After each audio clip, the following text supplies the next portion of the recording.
Toto udah dapat belum data dari... Selamat sore pemirsa, senang sekali saya Fahmi Andrian bisa hadir kembali tentunya bersama Anda di Arah Angin untuk hari ini. Semoga Anda dalam keadaan sehat walafiat tentunya dan selamat bergabung kembali di TVRI Official Broadcaster FIFA World Cup 2026. Nah pemirsa, sore hari ini pendidikan adalah investasi masa depan bangsa ya. Ini yang sering sekali mungkin sudah digaungkan oleh masyarakat gitu ya. Nah kalau Anda mungkin menyoroti beberapa waktu yang lalu, biaya kuliah ini kembali menjadi sorotan. Bagi sebagian keluarga besar, uang kuliah tunggal atau UKT masih menjadi kekhawatiran yang bahkan membuat calon mahasiswa berpikir ulang tentunya untuk melanjutkan pendidikan tinggi. Nah di sisi lain pemerintah menegaskan bahwa akses pendidikan tinggi harus tetap terbuka bagi seluruh masyarakat melalui skema UKT berkeadilan, beasiswa hingga bantuan pendidikan. Beberapa perguruan tinggi juga menyatakan tidak boleh ada mahasiswa yang gagal kuliah hanya karena persoalan ekonomi saja. Sore hari ini kita akan membahasnya ya. Apakah sistem UKT hari ini benar-benar sudah adil? Bagaimana peran kampus, pemerintah, dan DPR tentunya memastikan ada anak Indonesia yang membatalkan kuliah yang hanya karena biaya saja. Sudah bersama kami di studio, di sebelah kanan saya sudah ada Pak Toto Amin Sufianto selaku pengamat pendidikan Pak ya. Selamat sore Pak, salam sehat selalu Pak ya. Amin. Ya, dan juga sudah ada Ibu Hetifah Syaifudian. Halo. Ketua Panja SPMB Komisi 10 DPR RI. Selamat sore Ibu, salam sehat selalu Ibu. Ya, sebetulnya saya bukan ketua panjanya, tapi saya ketua komisinya. Komisinya, ya. Baik, kalau gitu mohon maaf Ibu. It's okay. Saya ke Pak Toto terlebih dahulu ya. Pak Toto kalau melihat ya, ini, kita maaf, saya sudah ada tersambung juga melalui daring ini bersama Profesor Edward ya, yang sudah bersama kita. Prof. Edward, selamat sore Prof, salam sehat selalu Prof. Selamat sore Mas, selamat sore Ibu Hetifah, selamat sore Pak Toto, Prof, sehat selalu.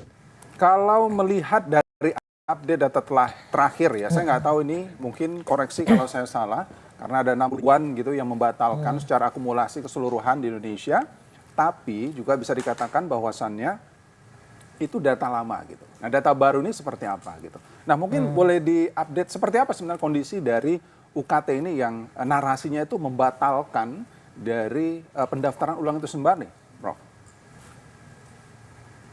Ya baik, terima kasih. Pertama yang perlu kami sampaikan bahwasanya data yang kami sampaikan pada saat RDP di DPR RI itu adalah data 2025 untuk hasil SNPMB 2025. Kenapa dia data 2025? Karena memang di 2026 saat ini sedang berproses untuk penerimaan melalui jalur mandiri sehingga data finalnya kita belum dapat. Tetapi data 2025 itu 60.000 itu adalah sebenarnya total kursi yang tidak terisi, yang terdiri dari dua kategori. Yang pertama yaitu daya tampung yang tidak terisi, yaitu 42.315. Kemudian yang kedua adalah yang tidak daftar ulang. Jadi daya tampung total kita itu 627.957. Adapun yang diterima adalah 585.642. Dari 585.642 itu menggambarkan ada 42.315 yang kursi terisi karena memang daya tampungnya yang tidak terisi, dan yang tidak daftar ulang itu 17.816 yang tidak daftar ulang.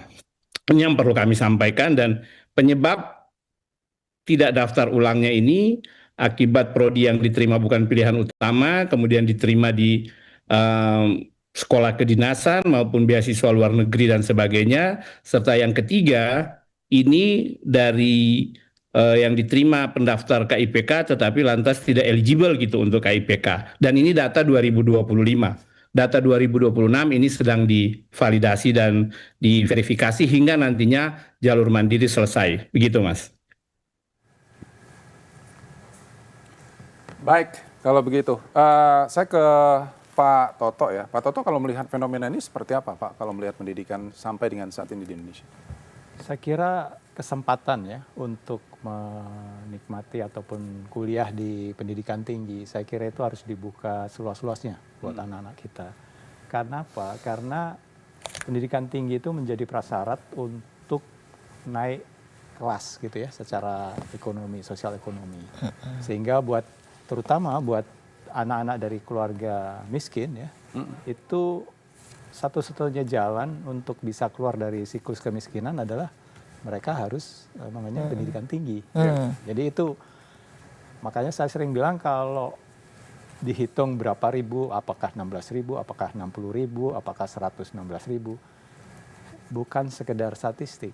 Itu adalah ribuan masa depan. Jadi artinya kalau kita bisa membuka kesempatan pada anak-anak kita, itu juga masa depan bangsa gitu. Jadi ini yang menjadi concern kami sebagai pendidik adalah bagaimana membuka seluas-luasnya kesempatan untuk maju ke melanjutkan pendidikan tinggi. Kan Mas Wani. Ini investasi besar tentunya untuk masa depan Indonesia. Betul, gitu ya. Iya. Dan saya mungkin ke DPR, tadi katanya ada kabar baru gitu ya.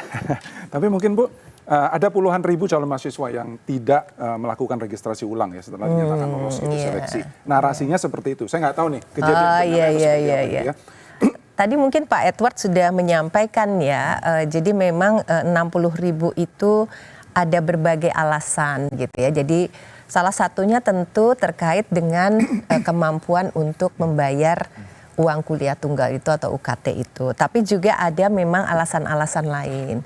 Misalnya ada yang kemudian ternyata diterima di PTKL ya atau sekolah-sekolah kedinasan yang lain yang kemudian dia tidak mengambil kesempatan yang sudah diperoleh di perguruan tinggi negeri tertentu. Dan juga ada yang diterima mungkin bukan di tempat yang menjadi pilihan utamanya.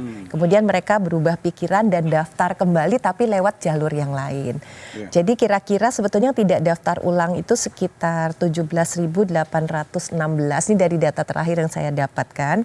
Dan yang tidak terisi karena antara lain juga ada prodi-prodi dan ini juga memang kami dapatkan informasinya dari perguruan tinggi negeri tertentu itu yang memiliki prodi ternyata tidak semuanya kursi yang tersedia itu terisi. Nah, jadi sebagai contoh misalnya ada prodi A, dia memiliki 50 kesempatan untuk mahasiswa, tapi hanya ada yang mahasiswa yang eligible atau melampaui mungkin standar yang ditentukan itu hanya 30. Nah, jadi perguruan tinggi negeri itu menetapkan passing grade tertentu dan yang di bawah passing grade memang tidak diterima walaupun sebenarnya kesempatan itu masih ada 20 kursi. Nah, ini kan yang sebenarnya juga kita jadinya sayang juga ya gitu. Nah, ini oleh sebab itu menurut saya gitu ya tetap Pak Edward Molok dan juga teman-teman panitia SNPMB ini harus mengevaluasi. Jangankan ada 17.800 ya, satu kursi pun kan tentunya harus diisi ya. Nah, ini yang menjadi evaluasi menyeluruh di masa depan. Nah, yang paling disesalkan tentu jika ada yang sudah menjadi pendaftar, kemudian mendaftar KIP kuliah, tapi ternyata tidak eligible untuk mendapatkan beasiswa. Jadi mereka kebingungan kan bagaimana melanjutkan kuliahnya. Atau ada yang bahkan orang tua yang kaget ternyata UKT-nya jauh lebih tinggi dari yang mereka bayangkan. Nah, itu yang juga saya heran. Bagaimana caranya supaya kita itu sebelum mendaftar juga seharusnya sudah mendapatkan bayangan ya tentang berbagai hal informasi yang diperlukan. Nah, ada usulan kan dari Rektor ITB kemarin, mengapa kita tidak mungkin membuat tes terlebih dahulu, semua mendapatkan nilai, baru nanti mereka mendaftar kemana yang sesuai dengan passing grade mereka. Tapi itu mungkin mirip-mirip dengan NEM zaman dulu ya Pak. Itu ada kelemahannya juga, gitu. Ada kelebihannya, ada kelemahannya. Tapi apapun sistem yang kita pilih, nah menurut kami ke depan itu harus memastikan bahwa setiap siswa yang kemudian ingin melanjutkan sekolah, itu seharusnya memang diberi kesempatan seluas-luasnya. Jangan sampai masalah yang terkait dengan kondisi ekonomi keluarga mereka itu menjadi hambatan. Nah, itu yang sebenarnya menjadi tugas negara. Gitu. Kita sekarang katanya menyediakan beasiswa. gitu. Nah, tapi kita tidak punya data sebenarnya anak-anak yang membutuhkan beasiswa persisnya dari keluarga yang membutuhkan itu berapa orang. Jadi kita ketika membuat perencanaan itu tidak berdasarkan, tidak sesuai dengan kebutuhan. Nah, seharusnya siapapun anak Indonesia yang ingin melanjutkan kuliah apabila dia memang membutuhkan dukungan pembiayaan, itu negara wajib menyediakannya. Baik, saya ke Prof. Edward ya. Prof. Edward, kalau Prof. Edward melihat, baik, bagaimana dengan mungkin pernyataan tadi dari Ibu Hetifah ya, ini kan ada di lapangan mungkin anak-anak itu yang sulit gitu untuk membayar UKT-nya. Setahu saya Pak ya, koreksi kalau saya salah, memang setiap prodi itu berbeda-beda untuk angkanya yang harus dibayar di UKT itu sendiri. Setahu saya kembali bahwasanya yang paling mahal adalah kedokteran gitu ya. Tapi sebenarnya sampai dengan saat ini itu bagaimana sih Pak menentukan siapakah ini anak yang di prodi ini bayarnya berapa, dengan datasennya berapa gitu, harus mengeluarkan berapa, mungkin bisa dijelaskan, Prof. Ya, jadi pertama yang perlu dipahami bahwasanya UKT setiap prodi itu berbeda, itu benar, tetapi UKT setiap prodi itu memiliki kategori. Dari kategori 1 hingga kategori 8 atau 9 yang nilainya bervariasi antar PTN, di mana kategori 1 itu berkisar 0 sampai 500 ribu rupiah, dan mungkin di kategori tertinggi variatif ada yang 5 sampai 10 juta atau bahkan lebih. Nah, kepada mahasiswa yang lolos ini kan mendapatkan besaran UKT yang ditetapkan itu sesuai dengan profilingnya gitu, karena profiling ini kan diisi oleh calon mahasiswa sendiri gitu. Ini yang mungkin harus kita pahami bersama gitu. Dan besaran UKT itu sebenarnya bisa diakses gitu untuk prodi, bahwasanya prodi ini kategori 1 sampai sekian gitu. Nah, yang sering terjadi adalah ketika berdasarkan profiling, lantas mahasiswa tersebut misalnya ditetapkan di pada kelompok 4 atau 5 yang 4 juta atau 5 juta per semester. Lantas merasa di situ terlalu tinggi, kemudian lantas minta keringanan dan sebagainya. Itu juga sering terjadi, dan sebenarnya kampus PTN juga membuka ruang apabila ada permohonan keringanan yang dilakukan oleh calon mahasiswa, itu bisa diverifikasi ulang. Khusus untuk beasiswa, misalnya KIPK saat ini, itu oleh Kemdikbudristek ditetapkan bahwasanya mengikuti datasen desil 1 sampai 4 itu yang eligible. Di luar itu tidak eligible.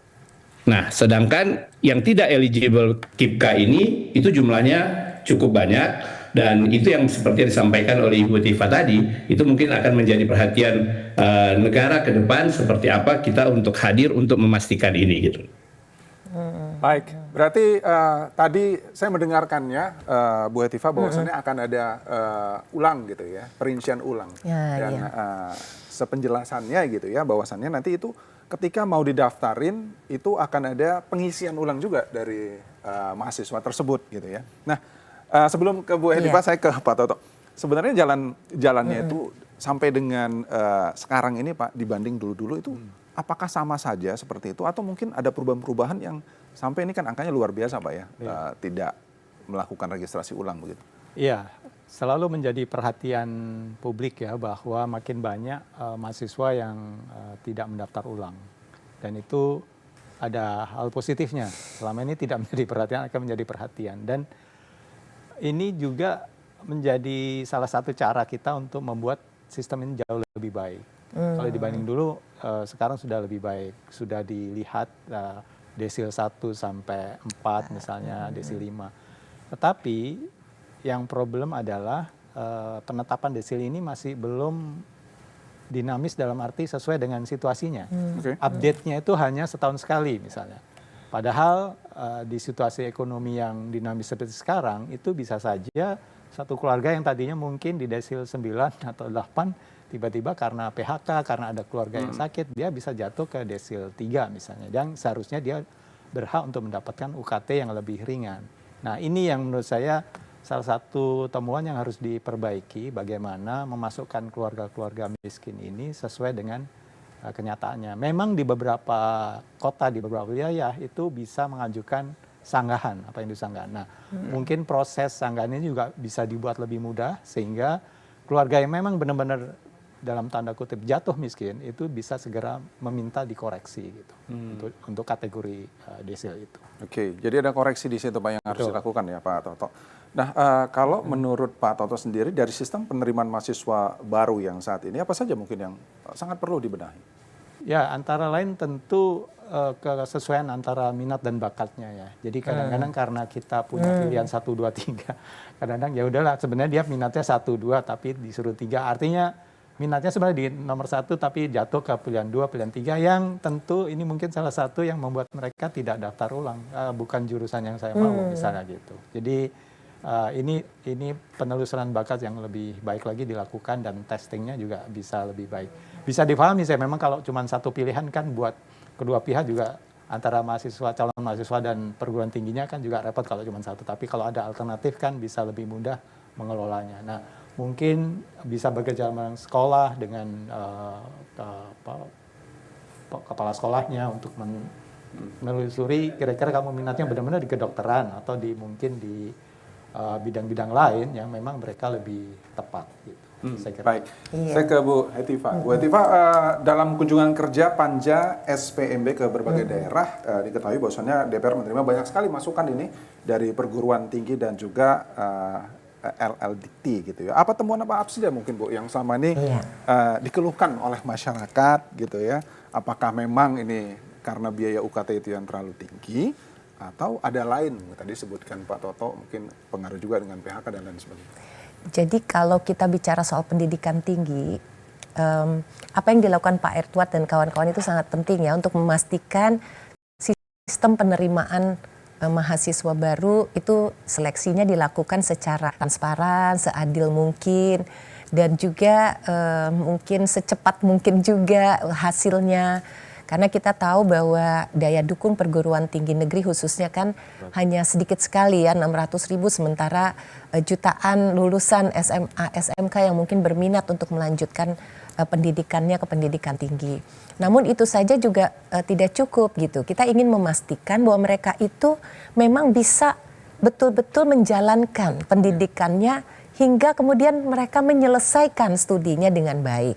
Dan yang tidak kalah penting dari itu sebenarnya harapan dari para mahasiswa itu adalah ketika mereka lulus nanti pun gitu ya, mereka mendapatkan kesempatan terbaik untuk bisa memberikan kontribusi atas ilmu yang mereka dapatkan. Nah jadi sebenarnya kalau bagi kami gitu ya di Komisi 10 ini dari mulai awal sampai akhirnya itu benar-benar harus kita pikirkan gitu. Jadi sekarang kita membuka prodi sebesar-besarnya atau membuka kesempatan sebesar-besarnya. Tapi kita menciptakan pengangguran yang lulusan perguruan tinggi tapi tetap tidak bisa bekerja atau menciptakan lapangan usaha juga. Nah, oleh sebab itu ke depan memang kan sekarang kita ingin ya ada satu keterkaitan yang erat antara mungkin manpower planning-nya. Sebenarnya dibutuhkan itu jurusan-jurusan apa saja. Jangan sampai tadi ada prodi yang dibuka tidak ada peminatnya gitu ya. Karena mereka juga mungkin melihat prospek kebekerjaannya kecil atau sebaliknya mungkin kurang diberikan kesempatan untuk prodi-prodi tertentu misalnya ilmu budaya. Padahal kita sangat membutuhkan. Tapi dikesankan bahwa seniman, budayawan itu akan sangat sulit memperoleh kesejahteraan misalnya.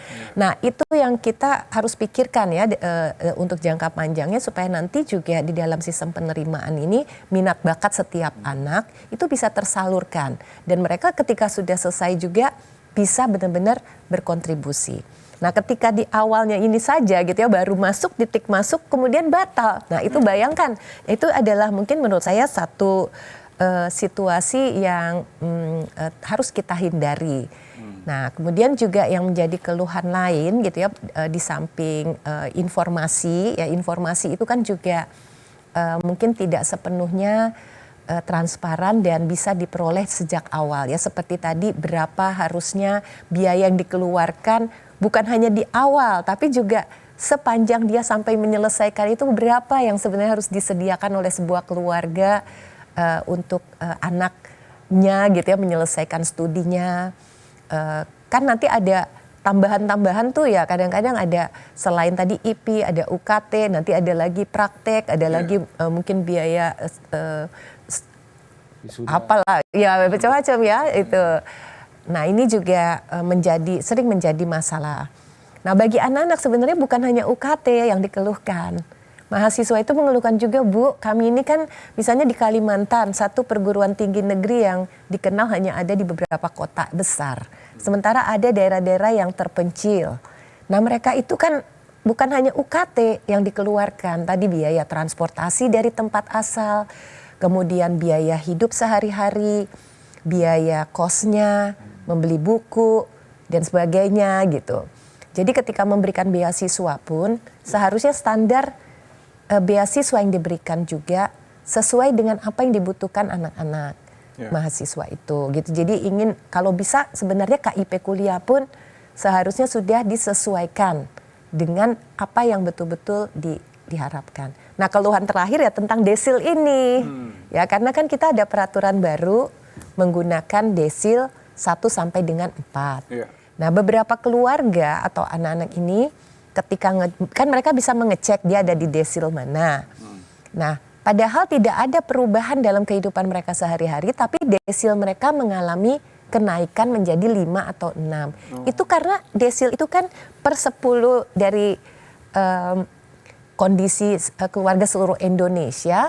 Jika misalnya sekarang terjadi bencana di beberapa daerah seperti di Aceh, Sumatera yang lainnya, kan mungkin kondisi ekonomi mereka menurun, otomatis kan orang yang tadinya relatif ada di tempat yang sama dia jadi naik karena ada orang lain yang turun.